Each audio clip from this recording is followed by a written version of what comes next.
Ya, oke guys, baik lagi sama gue ya karena data gak bisa bohong ya. Oke, hari ini tuh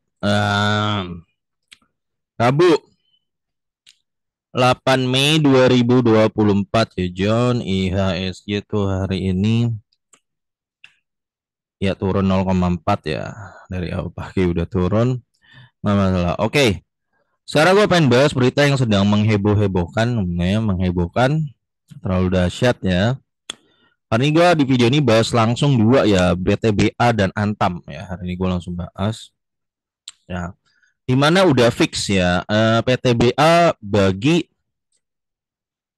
75% dari laba 2023 ya. Itu total 4,58 triliun dan itu berarti sekitar 398 ya. Berarti kalau di harga sekarang lo dapat yield 13,5%. Gede ya. Gede. Memang tidak 100% gitu ya. Tapi kalau lu lihat grafik hari ini ya, ini kan sempat ketika diumumkan sempat roboh, ya kan? Tapi udah ada yang nyerok. Kalau lu lihat hari ini nyerok ya, berarti sebenarnya dari grafik ini kita bisa lihat yang nyerok ini berarti kita lihat retail cenderung meskipun tidak 100% cenderung menganggapnya positif, ya. Cenderung menganggapnya positif. Ya, memang tidak membagikan semua, tapi tetap gede 13.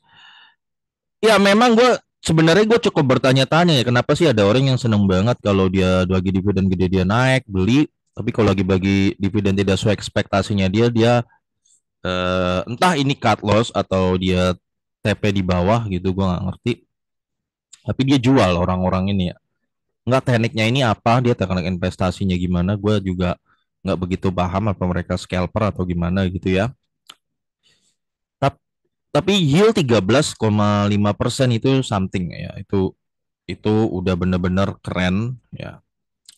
Dibagi 2930 tuh berarti sekitar 13,5%, bener ya. Oke, nah, ini beberapa orang ya yang punya PTBA di harga 2000 nih udah mau jadi saham gratis John ya. Ini lo yang punya di sini ya, yang dari sini 2000 ya. Kenapa gua katakan lo punya udah ada, bahkan udah ada banyak yang kasih testimoni dia udah mau jadi saham gratis nih. Nih,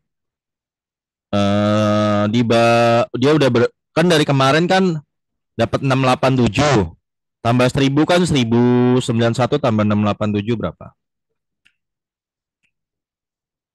687 udah 1778 ya enggak? Tambah sekarang dia bagi 398. Nah, udah jadi saham gratis John. Hanya dalam mereka yang punya di average 2000 ya. Yang dapatnya tuh di tahun 2021 itu ya. Orang-orang ini udah jadikan PTBA saham gratisnya dia John. Selamat ya. Itu yang udah jadi saham gratis ya.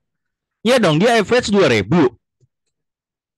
Dividen udah 3 tahun return kasih dia 2176 udah cuan dia. Udah di saham gratis. Hanya dari dividen loh. Hanya dari dividen. Tapi syaratnya memang lu hold terus. Nggak ada istilah-istilah jual di exit, nggak ada. Lu hold terus. Ini teknik yang sederhana tapi nggak banyak orang mampu melakukannya ya. Mentalnya nggak kuat gitu ya. Yang punya dari 2021 berarti hanya dalam 3 tahun PTBA sudah jadi saham gratis buat dia. Jadi saham gratisnya ini akan terus menghasilkan duit mungkin bisa sampai 20 tahun ke depan atau bahkan sampai dia meninggal ke kuburan gitu kan. Ya nggak sampai dia tua gitu masuk ke liang lahat ya John. Jadi saham gratis hanya dalam 3 tahun. Ini saham yang terus menerus memberikan setoran tiap tahun. Hanya dalam 3 tahun dia nunggu. Nah, keren ya kan, the power of dividend tuh kayak gitu ya. Udah jadi saham gratis nih buat beberapa orang. Selamat buat lo yang udah jadi saham gratis. Yang belum jadi saham gratis ya udah nggak apa-apa kan lo juga pasti cuan kan. Yang udah terima dividen berkali-kali dari PTBA kemarin ya cuan. Ya, ya tinggal masalah naik turun kayak gini mah nggak biasa aja lah. 1930. Ngapain kita jualan gitu loh. Ya, diemin aja. Ya, nanti hasil dari dividen PTBA misalnya kita bisa beli di saham perbankan gitu kan macam-macam. Lebih nyantai kalau gue ya. Nah ini oke, ini sekaligus hasil dividen PTW ini membantah teori teori cash flow ya. Wah kemarin kan lu ditakut-takutin kan nih, wah cash flow-nya PTBA cuma 3,7 triliun nih. Wah bagaimana mungkin dia bisa kasih dividen gede? Ternyata meskipun di catatannya 3,7, PTBA bisa nggak ngasih 4,58 di atasnya? Bisa. Ya, jadi ini model-model fear yang biasa ditebar John. Jadi kasus PTBA hari ini bisa lu jadikan pelajaran contoh bahwa ternyata nggak ngaruh mau kasnya memang cuma 37 bisa nggak PTBA bagikan 4,558 bisa bisa ya makanya gue nggak mau terlalu ngitung yang di sini cashnya ya pernah terjadi di Adro cashnya minus tapi nggak berarti itu nggak ada duit nggak berarti begitu John jangan artinya begitu ya pernah nggak bahkan cash flow-nya perbankan pernah minus kayak BRI pernah gitu loh. Tapi apakah itu artinya nggak ada duit? Bukan gitu, John. Artinya bukan gitu. Ya makanya gue nggak mau terlalu cash flow per share gue nggak mau ngitung, nggak terlalu ngandelin lah. Ya, gue lebih suka ya EPS aja, earning per share lah ya.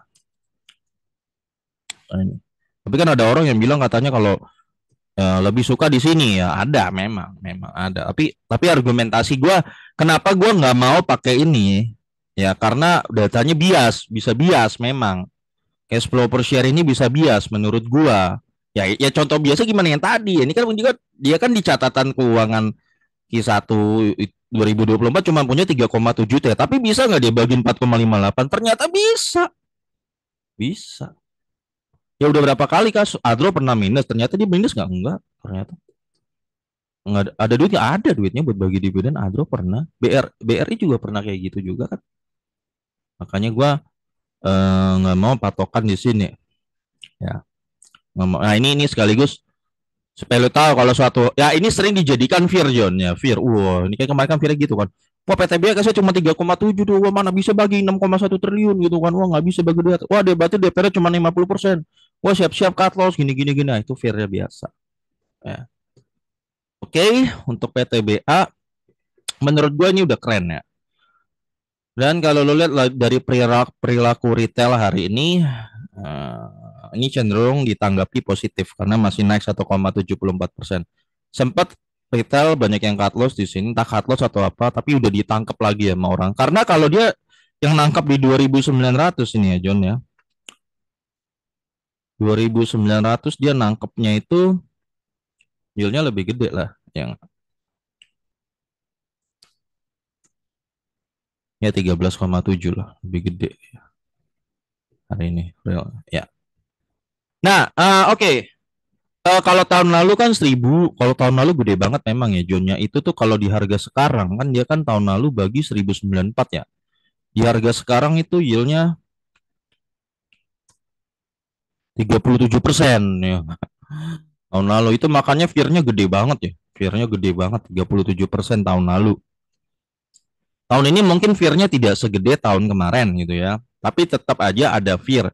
Nah, buat gua kasih tahu ke lu, ya memang tahun lalu sayangnya waktu itu gua nggak bikin video sih di pertengahan pengumuman RUPS sampai kumdet. Jadi fear kenceng banget PTBA sehingga di kumdetnya waktu di 3.700 itu orang banyak cut loss jatuh dari 4.000 ke 3.700 karena orang nge-fear. Sayangnya waktu itu ya gue diemin aja waktu itu sampai sampai banyak orang ngefearnya kuat banget karena yieldnya kan 37% ya kalau di harga sekarang kan itu akhirnya jatuh PTBA di kumdet banyak yang cut loss bayangin nggak lu mau dikasih dividen 37% tapi gara-gara lu ditebar fear terus di media setiap hari gue lihat postingannya PTBA tahun lalu ya di fear-fearin terus ayo lo wah ini mah apa nanti robonya mah bakal bisa 40% yang melampaui dividennya nggak akan balik banyak yang cut loss nggak banyak yang cut loss di kumdet tahun lalu padahal lu mau dikasih cash 37% tapi banyak yang cut loss gila nggak nah kemungkinan karena sekarang cuma 13% fear-nya tetap ada tapi nggak segede tahun lalu ya maksud gue gini Lu jangan gampang ditebar Fir, John, gitu loh. Supaya nanti kumdetnya setelah exit nggak jatuh parah, ini jangan lu biarin jatuh di harga ini. Ya. Mereka nih pengen John, jadi orang-orang ini, nah nanti ada golongan yang pengen masuk di kumdet, ya. Nah mereka inilah para dividen hunter ini. Nah sekarang mereka lagi bergerilya lah. Ya gimana jatuhin nih harga nih PTBA sebelum di pas kumdet. Ini goalnya mereka. Ya. Jadi kasih terbanyak fear-fearnya ditebar-tebar. Ya ini lumayan 13,5% gede lah. Lumayan lah. Cukup worth it untuk ditebar fear buat para dividen hunter ya. Dia akan terus tebar fear sampai ini roboh. Sebisa mungkin misinya jatoin dari 2009 itu jatoin. Entah 2700, 2600. Ya misalnya misalnya ternyata PTB berhasil di fear sampai 2700 kan dia dapatnya gede John.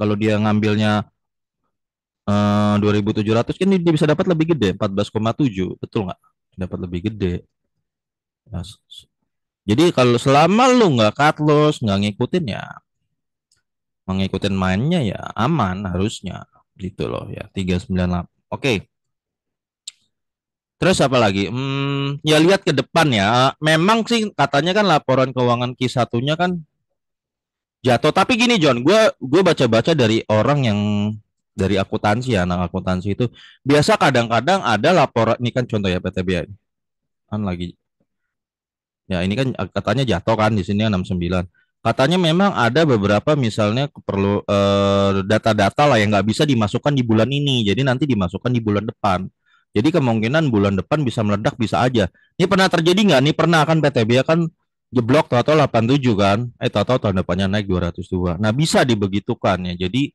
jangan terlalu gampang lu panik lihat angka wih lagi jatuh nih nggak gitu juga ya ya itu untuk PTBA. Ada lagi nggak yang mau gue ngomong soal PTBA? Hmm, kayaknya nggak. Oh ini cadangan batu baranya terbesar ya di Indonesia. Yang bisa kuat sampai bahkan 70 tahun katanya ya. Jadi dan gue rasa nggak semudah itulah ganti ganti listrik itu ke renewable energy lah ya. Energi terbarukan gue rasa nggak segampang itu juga. Ya itu sudut pandang gue ya. Ya, gue rasa batu bara masih terus diperlukan kalau menurut gue. Ya. Nah, terus berita yang nggak kalah heboh ya adalah saham Antam ya akhirnya dia membagikan dividen Rp 128 ya 3 triliun. Ya 3 triliun 100% ya. Ya betul karena kan MinID sebagai pengendali Antam dan PTBA butuh duit buat akuisisi Inco dan juga ini mau caplok saham Freeport 10% lagi. Ya. Jadi 128 128 bener kan? Ya 128 dibagi 15,35 ya. Ya 8,3% ya. Ya selamat buat lo yang pegang Antam ya. Kalau Antam harga warasnya paling aman di 700 sampai 1.500 ya John pakai data ini. Emang gitu-gitu aja kalau lo mau dah ya. Ini juga Antam kita tanda tanya juga nih kenapa tiba-tiba dia jeblok gitu kan. Biasanya habis jeblok dia kayak 9 tatat bu kuartal berikutnya naik gede gitu loh. Biasanya gitu John. Antam tuh emang modelnya gitu. Makanya gue pernah bilang kalau Antam lo siap-siap aja ntar ada aja dijeblok gitu kan. Tahu-tahu jeblok aja gitu. Tapi nanti kuartal berikutnya naik gede gitu. Jadi kalau menurut gua harga amannya Antam tuh di 700 sampai 1.500 ya mentok-mentok lu 1.500 lah. Untuk saat ini yang terjadi sekarang. Ya tapi selamat lah. Dividen itu kan suatu hal yang pasti ya John ya. Sepakat ya sama gua ya. Sepakat ya. Pasti lu tinggal nunggu aja udah pasti bagi. Ya ketimbang lu putar-putar sana, loncat sini, toto nanti nyangkut gitu kan. Nyangkut nggak bisa balik ya. Mending lu nunggu aja. Nunggu udah pasti naik. Kayak ini Antam hari ini kasih naik 8%. Lu bisa average line. Udah pasti naik gak porto lu sebenarnya? Pasti naik. Lot lu kan pasti bisa beli lot lain. Kayak PTB kasih hari ini 13%, pasti naik gak? Naik. Tinggal tunggu. Dividen tuh tinggal tunggu. Ya contoh kasus PTB tadi udah ada yang jadi saham gratis John itu modal nunggu. Nggak perlu loncat sana, loncat sini, loncat sana, loncat sini. Ya silakan. Ya kalau ada yang merasa lebih berhasil ya, ya nggak masalah sih ya. Ya tapi kan harus dicek presentasi lu loncat-loncat sana gitu berapa persen berhasilnya gitu kan. Ya kemarin kan ada cerita bandar nyangkut tuh di Teguk ya. Nanti lah gue jadikan pembahasan ya. Ya bandar aja bisa nyangkut John. Bandar aja bisa. Ya bandar nyangkut di mana tuh? Net TV, bandar Net TV nyangkut. Bandar kayu nyangkut. Bandar. Kemarin katanya Teguk, Teguk. Ya itu juga nyangkut. Ya maksudnya jangan sampai mungkin 1, 2, 3 tahun awal lu berhasil loncat-loncat gitu ya.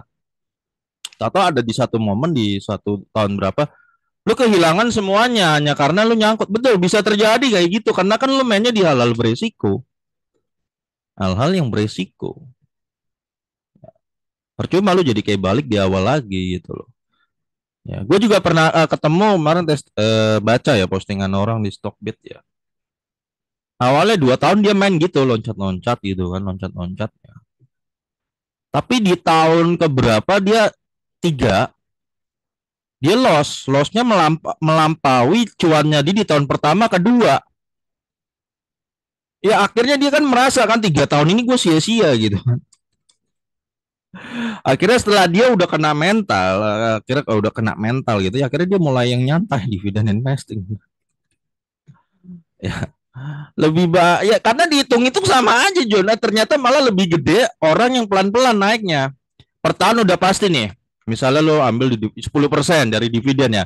Mungkin tambah capital gain 10% ya. Lu total per return 15 sampai 20. Oke, 10 sampai 20% ya. Mungkin ada ya sekitar gitu. Modal dividen investing portfolio naik 10-20% tahun pertama. Konsisten, dia kan konsisten tahun kedua segitu, sekitar segitu lagi, tahun ketiga sekitar segitu lagi. Pelan-pelan tapi bertumbuh. Ketimbang lo loncat-loncat, memang kadang-kadang lo naiknya gede. Tapi ternyata tahun ketiga lu hancur, jebret. Ternyata lu dihitung-hitung gue malah mulainya balik ke awal lagi malah minus dari awal gue investasi malah minus padahal udah jalan 3 tahun. Nah itu yang bahkan banyak orang kena mental. Ya daripada endingnya lu harus kena dulu baru kena mental, lebih baik dibiasakan main nyantai aja kalau menurut gue. Menurut gue ini paling nyantai sih, paling nyantai. Ya, ya oke John, gua rasa gitu ya untuk Antam dan PTBA. Selamat.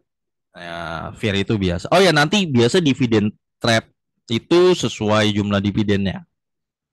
Ya, basically nggak kecil kemungkinan melampaui lah jumlah dividen. Jadi hal itu dibiasakan aja John. Ya, kecil kemungkinan melampaui jumlah dividen itu kecil. Ya. Oke, sampai ketemu lagi di video gue berikutnya karena data nggak bisa bohong.